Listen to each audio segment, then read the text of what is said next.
So tonight I'm actually in the little workshop part of my garage here, wearing the Morris Lubricants bobble hat, which is becoming quite a fashion statement for me now because it's always so cold in here. But been unboxing one of the latest presents for the LSZ, which is the new Radium 22 litre fuel cell. So Tom over at Advocult brought this over for us, so appreciate that. Got the actual main bit of kit here, fuel level sensor, got two AEM pumps in it, E85 approved. We're not going to be running that yet, but it's best to future-proof yourself as and when you can. And then also in the kit came with the little filler neck, the most expensive piece of rubber hose you can ever imagine, and then breather system, breather filter, and then the electronic connections and stuff like that for actually getting the each of the bits to work. So this is hopefully going to go behind the seat, like I said before, but on the passenger side to try and offset my weight a little bit. So yeah, I'm going to be taking that through now, sizing that up and seeing what it's going to look like in that terrible piece of floor pan that I really wanted to cut away, but unfortunately, you know, due to regulations and stuff like that, I've probably got about as much of the floor out as possible now. So yeah, we had to make the best we can do of the situation. I've got some 25mm alley box section in as well to make a frame up for this, so I didn't want the steel one that actually Radium made, because again I'm trying to keep weight down to an absolute minimum. So yeah, we're making a box frame that goes all the way around under here. Also it has to go underneath and support the base of the cell, which is a stipulation from Radium. And yeah, and then we'll be making maybe a couple of bands then to go over here to hold the cell in place. So yeah, to do that we'll take a little walk through now. We're going to have to get the subframe in position. This is also a new diff for us this year. So this is a 370Z diff. So that's got a 3.7 ratio diff in it. The reason we're moving to the 370 diffs are for the simple reason they're newer. The GTR diff has done me proud, don't get me wrong. But the ability to go with these allows me to go with Torque to get a few more final drive ratios. So we're going to try the 3.7. I also have the original 3.5 350 diff that came out of the car initially.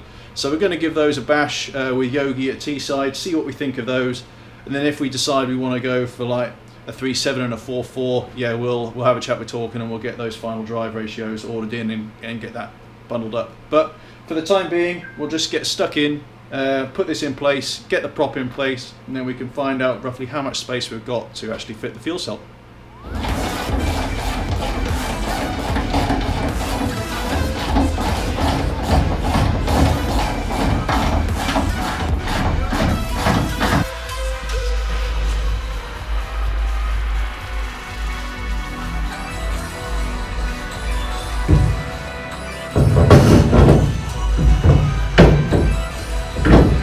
Okay, so the heavy diff is in place.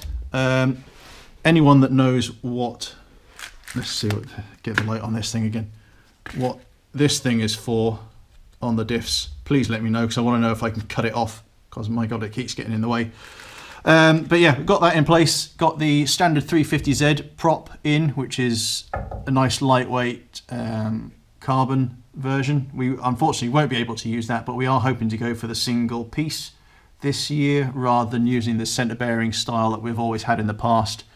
Yeah, the reason we can hopefully get away with that this year is because we're going to be using the UJ off the end of this one, but also Adrian is going to be getting an adapter from Drive Shaft Shop that changes the kind of 3-point spline on the output shaft of my gearbox and changes it into a 108 CV joint. So that hopefully means then we can kind of reorientate the prop how we want it to suit obviously the setup and stuff that we got here. But looking from underneath now, obviously there's no standard tank in here and we have got tons of space finally. You know, the standard tank used to take up an enormous amount of space under here. So we're going to be looking, this is where the Radium tank is going to go. We're going to have some of the Advocult stainless steel coolant lines coming up the side of the tunnel here. Also the fuel lines will probably be going either underneath or down the side of that as well. Jason's going to be making us a new exhaust system, which will be a Y style instead of the X style pipe. Again, one, to keep it lighter, but also two, to keep space and heat down. And then we have a new battery that will be going on this side. So I've already started taking some of the paint off here, but I'm hoping to cut a bit of this out again to give me a flat floor to put the battery on. And I've also been grinding away where the original sort of straps and stuff that used to hold the saddleback standard tank on. So yeah, again, saving weight wherever we can. So yeah, next thing is it'll be a case of mocking up where we're going to put the tank, probably get a bit of shreddies box for that, work out which direction it's going to be in, and then we can start cutting again. Oh, actually, so one important thing I actually forgot to mention is that this little box of tricks, which has the internal pumps, the swirl pot, the the actual fuel tank itself, and the foam, and the level sensor, only weighs 13 kilograms. So the original tank, just by itself off the Z, is a steel tank, and that only had the level sensor in it, no fuel whatsoever, and that was 18 kilos. So we're with taking into the weight of the swirl pot, the cooler, and the additional pump that we had on there, again, we should be making a huge saving just on physical mass, let alone what we're then going to save obviously by carrying less fuel anyway. So this is going to be quite a significant impact, and probably the biggest impact we're going to have actually on the whole rebuild and the weight loss on the car. So yeah, looking forward to getting it on the scales. Well, I've been cutting away again, another piece of the floor is out, so yes, here she is. A little bit wobbly for the time being, also got my highly sophisticated level there, but yeah, she is in rough position there now. So if we take a bit of a step back, you can see it's yeah, nice and level with the top of the tunnel here. We'll have to do a little bit of reinforcing because it's got a little bit wobbly there now, but happy to say that nice bit of clearance. Probably can't see because it's far too dark. Yeah, I'll have to re-record that bit, but yeah, good clearance on the prop as well, better than I thought it was going to be. So now it's time to crack out the welder and start making the little aluminium frame to go round, so then we know where we need to do to make the steel parts to pick her up. Okay, so now I'm happy actually with where the radium is going to fit in the car. I've just put a couple of little bits of tape here just to protect the corner so I don't scratch it, because yeah, don't want to scratch such a wonderful piece of engineering. But now it's time for me to get out the aluminium box section and make up the little frame into there. I'm going to try something a little bit probably stupid and overcomplicated for what we need to do to actually mount the tank, but I want to make it so actually we can take it out in a hurry from underneath if we need to, because it's going to be encroaching on where the bulkhead is into the passenger cabin, so trying to lift it up and out is always going to be a little bit harder. So if we can make it so it can come up from underneath and mount securely and safely, that is going to be the goal. Also, I said that there's obviously some clearance from the prop, which is spot on, but I also want to make sure there's a little bit of protection there in case the prop decides to part company from the diff. So I'm going to try and do all of that in one with this stuff, doing it with aluminium, obviously to keep the weight down like I said before, and yeah, then we'll make a bit of a steel frame then to collect it on the actual car end. So right, let's get to work. Okay, so I've been a bit cheeky. It's been a while since I used the Artec system now on aluminium, and I didn't want to video myself tacking this thing together and doing all the fab work, but I'm actually pleased to say it's actually come out quite well. There was one bit of a dodgy kind of dip there. I hadn't actually cleaned the metal up very well, but yeah, the tacking seems to come on quite nicely. So yeah, I think what we'll do now is I'll put the GoPro to one side and we'll try the radium in and see if it actually fits. So we'll put that over there. Yeah, hopefully that's working. Right, here we go. Slip that in. Hey!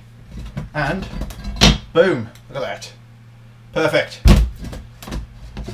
Okay, so next up then obviously is finish welding off these corners all together. Then also need to undo each of the little bolts on the edge of the radium tank itself and mark them off on here so I can drill some recesses for those to go in.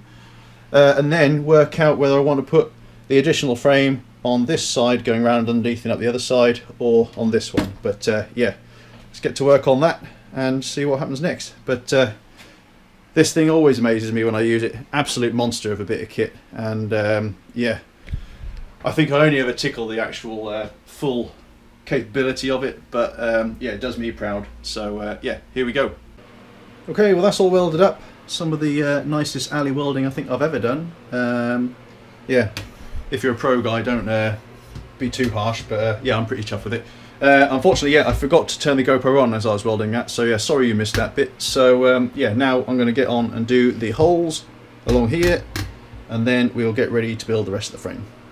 So in other news, whilst I was making the frame for the Radium tank, a couple of boys from Autoglaze arrived following Craig from Garage 85's recommendation, and they popped over and actually did the windscreen. It was actually kind of a bit embarrassing how quickly they did take it out. I thought there was some plastic or something under here that we were hitting, like I probably mentioned earlier in the video, but yeah, with the correct tools they were actually only here about 5 minutes. Whipped the screen out, it's now in the shed out the back, so that at least means now we can carry on with stripping out bits of the main crash bar that we don't want anymore in here because we couldn't access them before, start taking the roof out, but also we can finish stripping off the rest of the paint, and it should make it a lot easier for my first ever attempt at actually doing spray painting on the car, because we're going to want to do the inside as well, so having as much access as possible is only going to make things easier.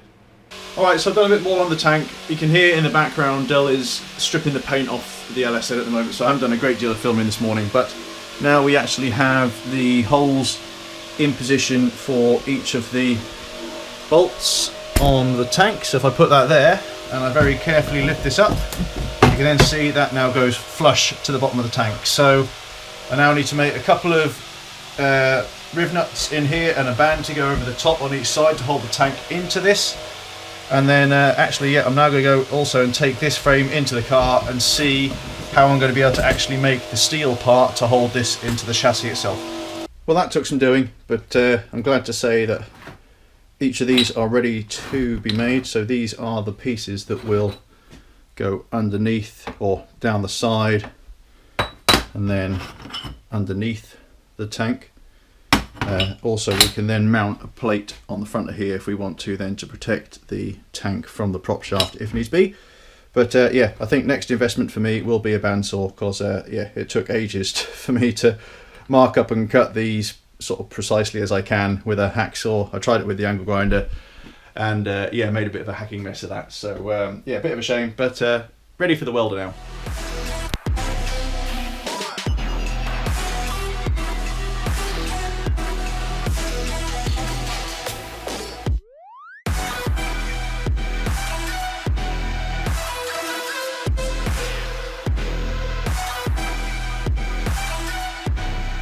Okay, so it's tacked in position. It's still pretty hot at the moment. I'll let it cool down a little bit, and then yeah, we'll turn it up the right way. Wow, yeah, that is hot. And yeah, we'll then try it on for size. Fingers crossed, it's all right. Okay, moment of truth. Okay, looking good so far. Hey, look at that. Okay, so actually you can't really see it there. Let's get the light on as usual. Yeah, I think Radium Quality Control needs to have a little bit of a chat here, because I measured that and that should be dead center. That is going to really annoy me, but yeah, I think the other side is probably alright. Let's have a look at that. Yeah, typical. Other side of the Radium badge is completely fine, the side that we'll never ever see, but I'm happy that the fact it slid in there how it should do, how I wanted it to. It looks like everything, there's a nice little bit of small clearance around and about, so perfect. Right, yeah, we'll pop that out again, make sure everything's square, and then yeah, we'll do the rest of the welding. Well, I think that's the most TIG welding I've ever done in one shot, but there it is, all together. Hopefully it's solid enough. I followed Jason's tips on changing the AC balance and the frequency to suit obviously the thickness of the metal. Wound the amps up as well, which is great. And I'm happy to say that the Radium tank sits in there an absolute treat. So now I've got to take this one, walk it over to the car, and work out how then I'm going to put on some additional little brackets and stuff on here to hold it in place, so then again I can access it quickly if I need to from underneath. So it's been a long couple of nights trying to get the tank in position. I'm actually happy to say that a lot of the maths, a lot of the measuring and stuff like that has been done now. So yeah, made it so then this can be brought up from that kind of position, sort of from the front of the car into position there, and then it's going to have bolts in from each side accessible from underneath, including this little funky bracket thing I've made here. Yeah, and also everywhere is covered in purple dust. So yeah, actually underneath this, Dell has been working very, very hard on getting the paint stripped off in the car. There are bits everywhere, and my god, yeah, look, you can see actually how thick the dust is up on top of there now. Luckily we're not going to have to do anything with the roof as such, but yeah, she's doing a grand job, so thank you very much, Adele, for that one. But yeah, now my job is to get the tank finished off, so then I can finally move on to doing some other stuff, because yeah, the date for us needing to be ready is looming, and yeah, we're not in a position anywhere close yet, so lots to do. Okay, so there she is, in place, bolted in. Obviously still got to make those two bands that go over the top there, but other than that, that is in, ready to go. Pretty chuffed with how that came out. Still a nice bit of clearance under there, clarence. Should be about 3 inches before the lowest part of the car. A couple of the bolts that are holding it in, obviously it's just paint that's burnt off. But yeah, there's still nice, plenty of clearance for the new prop shaft that's going to be made by Dave Mack Props in the next 2 weeks. So yeah, finally I can now move on to the next job, which, well, I don't know what that is at the moment, but I'll hit the list and we'll catch you next time.